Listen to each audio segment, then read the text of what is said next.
ડાંગ જિલ્લામાં શાળાના બાંધકામ સામે રોષ જોવા મળ્યો, જ્યાં અહીંના બરમ્યપાળ શાળાના બાંધકામમાં લાલિયાવાડી સામે લોકોનો રોષ જોવા મળ્યો હતો। શાળાના બાંધકામમાં હલકી ગુણવત્તાનું મટીરીયલ વાપર્યાનો પણ આક્ષેપ થઈ રહ્યો છે। ગ્રામજનોએ સારી વસ્તુ અને યોગ્ય રીતે કામ કરવા માંગ કરી છે। બાંધકામવાળી જગ્યાએ જઈને તેમણે વિરોધ કર્યો હતો। યોગ્ય રીતે કામ નહીં થાય તો કામ અટકાવવાની પણ ચીમકી ઉચ્ચારી।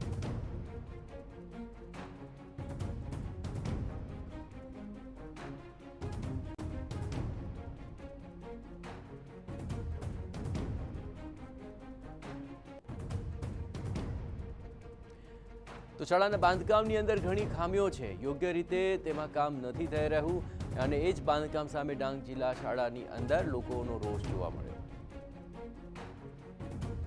और गाम में स्कूल चालू है, सारी रीते काम करता नहीं। कॉन्ट्राक्टर 10 दिवस में ढाबू खोली पानी छाटतु नहीं और सारी रीते काम थतुं नहीं। सरकार ने विनंती है कि आ काम पर ध्यान आपो।